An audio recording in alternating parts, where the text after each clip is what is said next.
Hey, what's going on, guys? So, I've got Apple's latest iPhone release in hand today. I've been using this as my primary device for about a week now, just to really get the feel of how it actually works. I recently found myself in the Apple Store as well, and it turns out these are absolutely flying off the shelves. So, the question is, why, for a device with a dated design, older tech, and less features, so popular? What I'm really going to be diving into today isn't too crazy, but this review will take the iPhone with me throughout the everyday as well as my weekend. I'll be touching on actual everyday use, no Cine benchmarks or anything like that, but I will be touching on the performance and how it holds up to my power user day.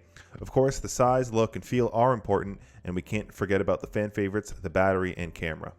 Alright, so off the bat, jumping from the iPhone 13 Pro to the SE for a week, the first noticeable difference to me was the obviously dated design, look, and feel. While for me, I've grown so familiar with the design from seeing the previous iterations back to the iPhone 8, but actually having it in hand, it's easy to forget how nice a smaller phone is. I've still grown to appreciate the larger size of my iPhone 13 Pro, but having something feel compact like this makes me miss my 12 mini from last year. Zero pocket bulge is nice, and while I should have definitely opted for the midnight color on the SE, this red one still looks really great. For myself as an enthusiast, looks and design are important. While definitely boring to me, putting this device into the hand of my wife or mom, they actually really enjoyed it and actually just mentioned how much they missed Touch ID. They both sport a newer device, but neither really mentioned the display, they simply focused on the size and Touch ID. So in my entire week, how did this device actually perform? And honestly, it performed absolutely fine, more than fine. It simply kept up beautifully with my daily use. Between editing social media videos to gaming some of the heavier titles like Pokemon Unite and just doing everyday stuff, obviously like social media, calls, and messaging, it did wonderfully. I didn't see any sort of discernible difference in performance at all. While the overall experience with what I was doing can't compete with my 13 Pro, it still handled everything perfectly smooth. It's like if you had to choose between two cars, they're both the same vehicle, just different trims. One has heated seats and a sunroof and all the extra gizmos and gadgets, and the other is just a base trim with no AC. Both of those cars will take you from A to B, but the other one sure as hell will be nicer to drive in going from A to B. One thing I couldn't test though, unfortunately, was the 5G connections, as my service provider simply doesn't offer that. I have a feeling that might have aided to my longer battery life during the day.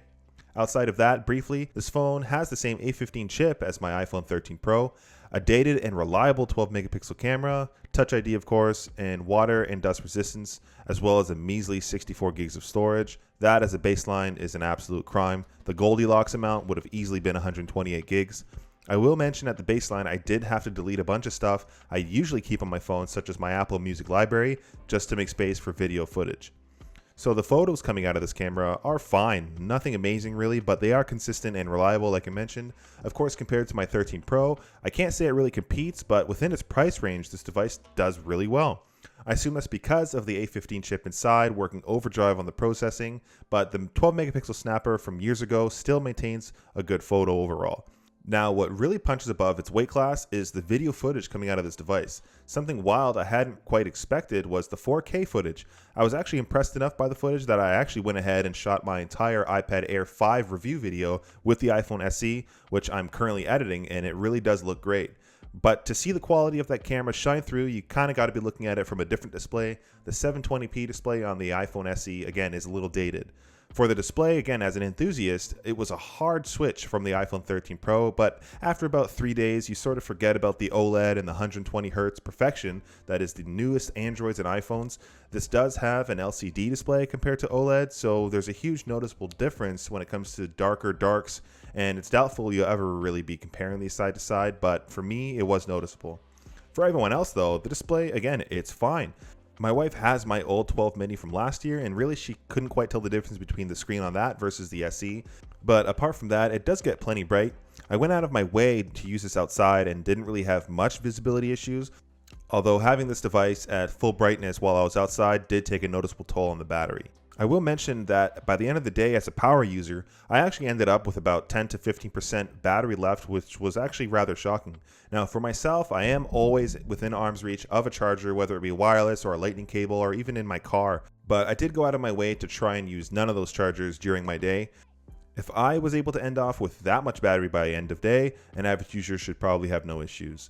I imagine between the efficiency of the A15 chip and the 10% larger battery from the last SE, it really lends itself to a longer lasting device. So no issues with me. Hopefully it would be absolutely fine for you. Okay, so let's sum this thing up. You've got a super old design that's absolutely dated.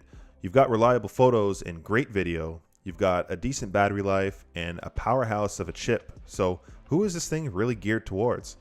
Personally, I think this is for everybody except the enthusiast or power user. Literally everyone else, and that's why I think this thing is absolutely so popular.